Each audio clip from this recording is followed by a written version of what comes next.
Well, hello out there, YouTube, and welcome back to our big study on the book of Philippians. And I got to tell you, I'm kind of sad today because this is my last conversation with you in this Philippians study. So, in some ways, I'm bummed. I'm really excited about the series we're going to start next week in the parables. But I got to tell you, I've just really enjoyed studying the book of Philippians with you here all through 2022. And I think it's just been the perfect time to study this letter, and it's just so timely for the culture we're living in today and just for life today as we've kind of walked our way through this letter. And I want you to think back over the year. You know, this started in January, and what we did is we really broke the letter down into two series on either side of Easter. We kind of used Easter as our break there. And what we did early on is we called the series The Ultimate Guide to Life and Love. And we did that because in the first few chapters of this letter, we really see Paul guiding us, giving us like an instruction manual on how to do life as Christians. Then after Easter, we came back and we looked at a new series that we called Choices, and that's what we're in now. And we did that because in the second half of the letter, we really see Paul challenging us to make choices to live out our faith, to live this life as a Christian, and to make choices that really we should be making as followers of Christ. Now, in this second half of the series, in the Choices series portion, the one thing that's really been interesting to me is those first four choices, because they were really challenging. And in a lot of ways, those first four choices, I think, really were things that we were going to have to lean into because they're just so opposite of the way we would live our lives. I think they're challenging because they were definitely going to isolate us a bit from popularity or the masses of people. And really, those first four choices were countercultural. They were things that were just going to be us pushing against the grain in every way. If you think about it, those choices were to live a holy life. Very challenging, right? To live a holy life. It's part of our process. The choice to live in and for God's word. We looked at the choice to rejoice in all circumstances and the choice to avoid religion, which is a tough one in itself because religion is just so hard to see. Those were very challenging choices for sure because of how opposite they are to our culture and the worlds that we live in today and just our human instincts, right, to do those things. But then I felt like the Choices series shifted a little bit.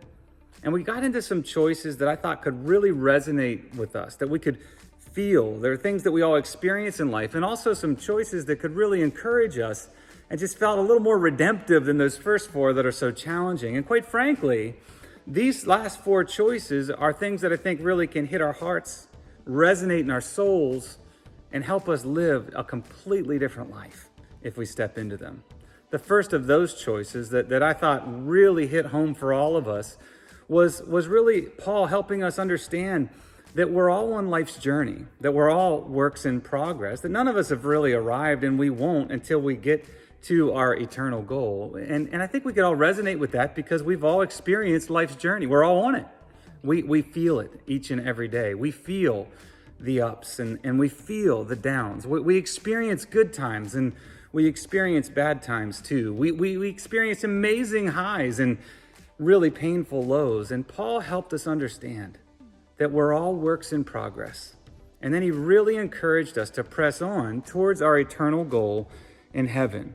That first choice was to choose that eternal goal out in front of us, then press on, forgetting what is behind, straining towards what is ahead. Then Paul gave us another choice that I thought was pretty awesome, and that was the choice to not worry about anything, but to pray about everything.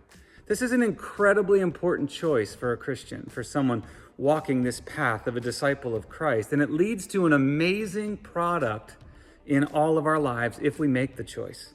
And that product is peace. We replace anxiety and stress in our lives with God's peace that is beyond our understanding. Two awesome choices with powerful ramifications for our lives when we make them. And quite frankly, big ramifications for our lives if we don't make them as well. Now today, we're going to look at another really important choice. And I'm going to tell you, I think it's in an area that most people are dealing with, struggling with, and find challenges in life today. We're going to talk about our thoughts and our minds. And we hear about mental health issues all the time as we struggle through our days in our own personal lives. So that's where we're headed today. We're talking about the mind and our thoughts and the importance of what we focus on. Today, we make the choice to focus our thoughts and think about what is good. Philippians 4:8 is our study today. Paul says this, "Finally, brothers, whatever is true, whatever is noble, whatever is right, whatever is pure, whatever is lovely, whatever is admirable, if anything is excellent or praiseworthy, think about such things." This is an amazing thing. Whatever is true, right, noble, pure, lovely, admirable, anything excellent and praiseworthy, think about such things. I love the way this is worded in the NLT because it gives us some really strong language. And I like this word when it comes up and we think about our thoughts. Paul says fix here. This is the NLT version, same verse. This is our study today. Paul said, "And now, dear brothers and sisters, one final thing. Fix your thoughts on what is true and honorable and right and pure and lovely and admirable. Think about things that are excellent and worthy of praise. Fix your thoughts on what is good. Think about what is excellent and praiseworthy." Our thoughts are really powerful things, and it's something that we need to understand. Our thoughts are extremely powerful. Think about this for a moment. How much of your thinking and your thoughts really dictate your life? The realities that you see in life or how you perceive them. Your thoughts control how you view other people and how you view yourself. They dictate our actions, then our decisions and our priorities and our emotional state that we're walking through life in. Our thoughts can fill us with inner strength and energy and motivation, or they can discourage us, tire us out, really get us stuck from moving forward towards that eternal prize and pull all motivation away from us. Our minds are powerful things. The thoughts that hit our brains are really important, and Paul really understands this and talks often about our minds. And I want you to see this, how Paul would resonate with this as he sits alone in jail with such a difficult past behind him, how much thoughts and this mental stuff that would hit him every day. I think he has great ownership of what's happening here in our minds. Paul talks about it often in all of his letters, and I just wanted to walk through just a few places where we can see this today. Paul says that we shouldn't conform to worldly behaviors and cultural patterns, but we're to be transformed by the renewing of our minds. That's Romans 12:2. Paul said, "Do not conform any longer to the pattern of this world, but be transformed by the renewing of your mind. Then you'll be able to test and approve what God's will is, and God's will is his good, pleasing, and perfect will." In Ephesians, Paul says that we are to get rid of this former way that we used to live our lives, and we're going to put on this new self, made new with the attitude of our minds. Ephesians 4:22 and 23, Paul says, "You were taught with regard to your former way of life to put off your old self, which is being corrupted by its deceitful desires, to be made new in the attitude of your minds, and to put on the new self, created to be like God in true righteousness and holiness." In his Colossian letter, he really echoes our study today in Philippians 4:8 in so many ways, telling us that we should set our minds on eternal things, the things above. And you know me, I like to bring up to you guys, when something keeps repeating itself in Scripture, it's a big deal. It's like neon lights blinking. When you see that in the Bible over and over and over again, it's because it's a really important thing. Colossians 3:1 and 2, Paul says, "Since then, you've been raised with Christ. Set your hearts on things above, where Christ is seated at the right hand of God." Now, verse 2, "Set your minds on things above, not on earthly things."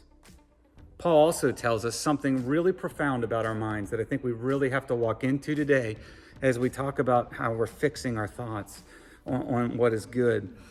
And he says that we're to take every thought captive.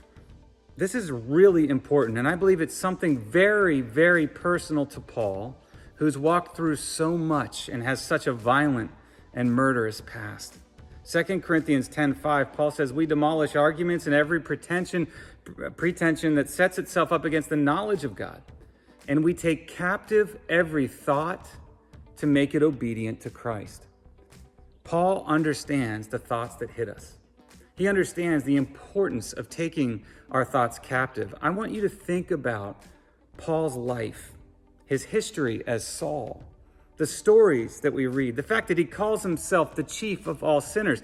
Think about the stuff this poor guy deals with on a daily basis, sitting in a prison cell, thinking, those memories coming back to them of the violence, the men and women that were killed in his presence or by him just because they believed in the Christ that he's now serving. Don't you think those memories hit him often? Don't you think he would have guilt and regret? Don't you think he'd have thought after thought hitting his mind that could really be something he would struggle with? Paul understands the power of our minds and our thoughts and teaches us that we must make the choice to focus our minds on what is good. Our study today, Philippians 4:8. Let's read it again. Paul says, "And now, dear brothers and sisters, one final thing. Fix your thoughts on what is true and honorable and right and pure and lovely and admirable. Think about things that are excellent and worthy of praise."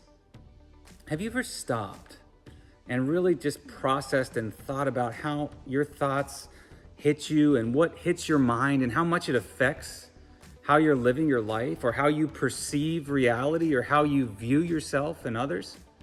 Your thoughts are powerful dictators of who you are, of how you're feeling, and of what you're doing. Do you see it? So with that understanding, it's something we need to see how powerful our thoughts are. As we need to choose to focus on, what we choose to focus on is going to be a really big deal.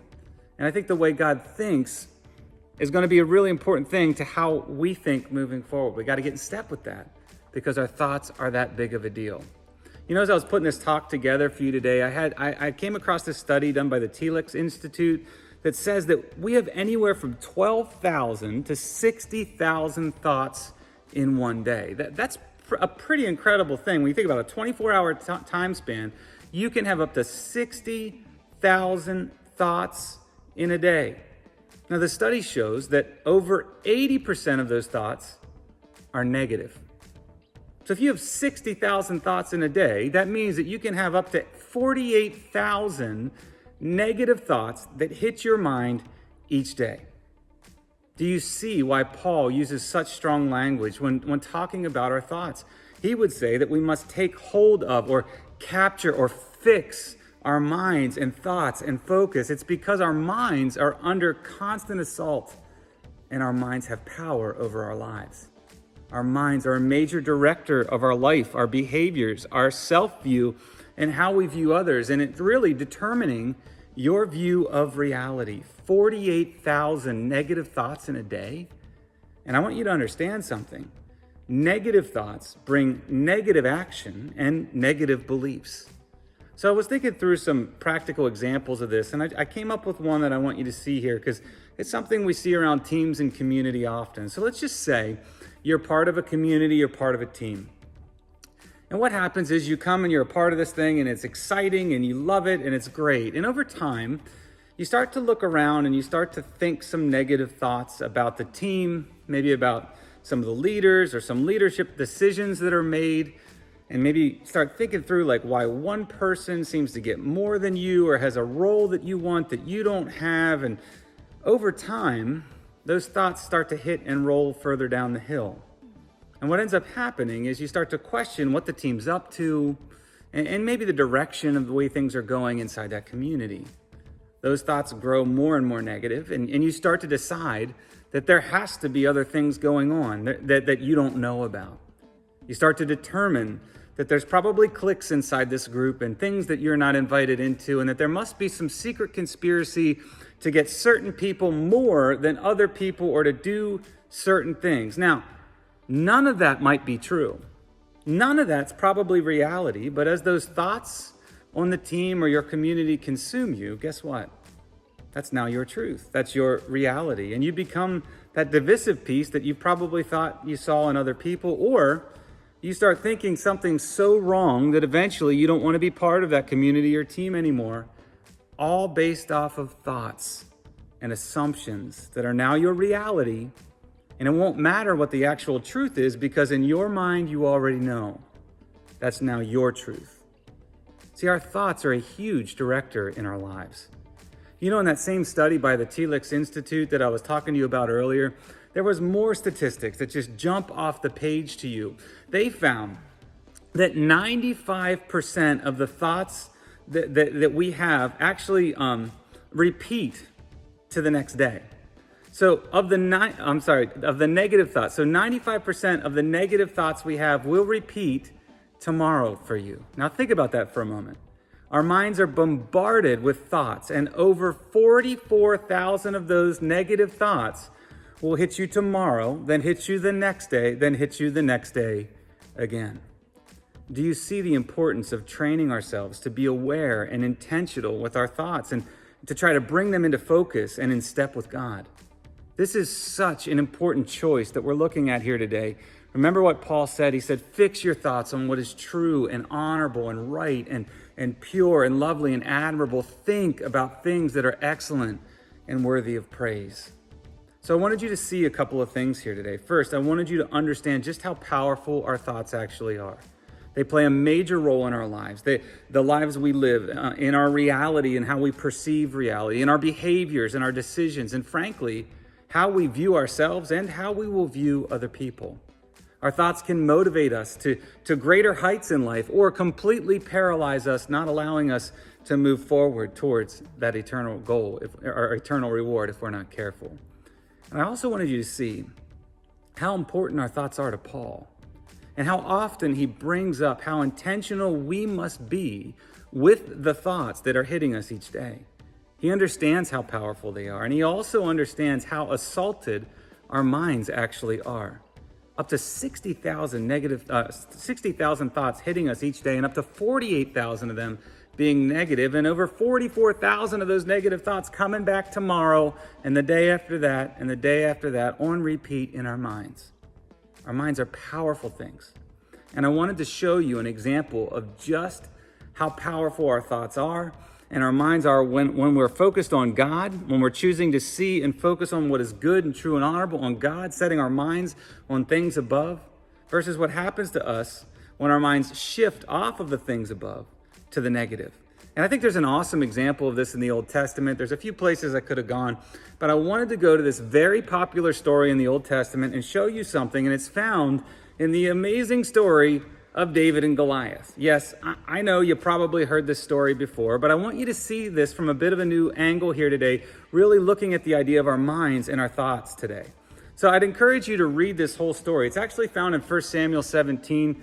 I'd like you to read that whole chapter on your own. I tell you that because I'm noticing a lot of people can tell you stuff about David and Goliath, but there's a lot of detail in there that I don't think people realize because they may have heard the story without ever reading the story in its entirety. So please go back and read that story. There's so much to learn from it in there. But what we find in 1 Samuel 17 is the Israelite army at war with the Philistines. And they got a problem. And it's not a small problem. It's actually a giant problem, right? The Philistines have a giant named Goliath, and he has intimidated the entire army so much that they are absolutely frozen. They're intimidated, they're afraid, and everything in the army is just now at a standstill as this giant taunts and hurls insults at them every day. 40 days of this giant coming out, just poking fun at them, asking them for a fight, and they are consumed by fear. So I want to set this scene for you a little bit, and we're going to see Saul and the Israelite army, and the way it lays out is they're up on one hill, there's a valley in between, the Philistines are on another hill, and for 40 days, this giant comes out and intimidates them, and they're just in that spot, was challenging them to fight, and they're just not willing to do so. So we'll read a couple verses here. This is 1 Samuel 17, 3 through 11. Kind of gives us some imagery as we kind of look at this story today. Here we go. The Philistines were on one hill, the Israelites on the opposing hill, with the valley between them. A giant nearly 10 feet tall stepped out from the Philistine line into the open, Goliath from Gath. He had a bronze helmet on his head and was dressed in armor, 126 pounds of it. He wore bronze shin guards and carried a bronze sword. His spear was like a fence rail. The spear tip alone weighed over 15 pounds. His shield bearer walked ahead of him. Goliath stood there and called out to the Israelite troops, "Why bother using your whole army? Am I not Philistine enough for you? And you're all committed to Saul, aren't you? So pick your best fighter and pit him against me. If he gets the upper hand and kills me, the Philistines will become your slaves. But if I get the upper hand and kill him, you all become our slaves and serve us. I challenge the troops of Israel this day. Give me a man, let us fight it out together." And verse 11 says, when Saul and his troops heard the Philistines' challenge, they were terrified and lost all hope. Now remember what we're talking about today. We're talking about the power of our minds and our thoughts. What kind of thoughts do you think are racing through the Israelite soldiers' minds as they look across this valley and see this giant standing there who's insulting them and taunting them? Yeah, negative thoughts consuming them. And I'm sure they're getting hit with those 44,000 negative thoughts on repeat each day. I mean, good grief, this guy's been doing this to them for 40 days. The entire army is now frozen, consumed with fear, and they've lost all hope as their minds and thoughts are no longer on the things above and on God, but they're now consumed with this giant, this terrifying warrior. That's when David shows up. So to give you an idea where we're at, David's the youngest son of Jesse, and he's been out tending to his father's flock because he's too young to go to war. So he's taking care of everything at home, and Jesse sends him with some snacks and some different things, probably some Gatorade and other things, so then they go fight to give to his brothers so that they can fight well and be hydrated and all that sort of thing to fight against the Philistines. And as we look at this from the perspective of our thinking, I really want you to see something, and it's really powerful when you look at it this way. We see a young man who's made the choice to focus on God. Or as Paul says, he's fixed his thoughts on what is true and honorable and right and pure and lovely and admirable. He's thinking about things that are excellent and praiseworthy. So this is what I want you to see. The army of Israel, the entire army frozen because their thoughts are focused on negative things, on Goliath, not on God. They're not consumed and set on the things above. And when David shows up to the Israelite encampment in that day, every thought, every conversation that he's hearing and seeing, everybody is focused on Goliath. Goliath's out there talking trash, taunting them daily, and they're intimidated, and rightly so. I mean, this is a giant, for crying out loud. I said he's wearing 126 pounds of armor. That's like a human being in itself. He's 10 feet tall, but 10 feet tall. He's got a 15-pound spearhead on a fence rail for a spear. I mean, good grief. He's obviously very confident in his fighting abilities, too. Every day, he's out there dominating their focus and their thoughts, and they're stuck. They're frozen. This is so interesting because these are God's children, right? This is Saul's army, the army of Israel here. And their thoughts aren't on God. Their thoughts are on this giant. And I think we can learn a lot here. The moment we permit evil and the things of this world to control our thoughts, we can't press on in our journey towards God. We get stuck, just like the Israelite army was on this day. Negative thoughts are so powerful. They can shape the way we think. They shape the way we feel about ourselves, and they will shape our decisions and our actions. This Israelite army, who God's with, right? Instead of being courageous and faithful and pressing on, are stuck, cowering and afraid of one gigantic warrior. Their minds aren't on what Paul said they must be on. They aren't fixed on God anymore, and they're stuck. Now here comes David, fresh from the fields where he's out tending to his father's flock. His focus and his mind is on only one thing, and that's God. He walks up to this scene and he can't believe that God's people are cowering in fear of Goliath. See, David's thoughts are dominated by God. This is what shapes his reality and how he views things and how he will act. I want you to think about this. The soldiers have been in this for 40 days, hearing from this giant, getting the insults, the taunts, the intimidation, 40 consecutive days of insults and intimidation, and each day their thoughts are more and more consumed with negativity, fear, and hopelessness. But not David. He's been out in the stillness of the fields. He's been tending to his father's herds. It's just been David and God, and nothing else but a bunch of animals. He's heard God's voice. He's prayed. He's centered on who God is. He's experienced God out there in the fields. He's been kept safe as he's defeated predators coming after the flock by God. Remember, he's defeated a lion in a pit on a snowy day. He knows God's power. He knows God's protection. And his mind and his focus are set on the things above. Saul and the army, they're fearful. They're hopeless. They're stuck. David's mind is fixed on God, and he goes out with a slingshot and 5 smooth stones and wins one of the greatest victories of all time, killing Goliath. Do you see it? Do you see the power our thoughts have in and over our lives? So I want to ask you a couple questions as we close this thing out here today. Are your thoughts positive or are they negative? Did you ever notice how much easier it can be when you're thinking negative thoughts to believe that over the positive? What's your focus? Do you focus on the wins in your life, or are you stuck focusing on the losses? Do you dwell on your mistakes?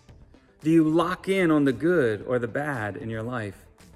If you're not sure what your focus is on, or if your mind is fixed on the good or the bad in your life, here's a great way to check. What do you talk about with people? Think through your conversations. Listen to yourself. Are you talking positively or negatively? Do you have, those positive thoughts, or, where are you at with that? What consumes your intention? Here's a good question to ask. And I think this says a lot about where our hearts are at. What's the first thing that hits your heart and mind when you wake up in the morning?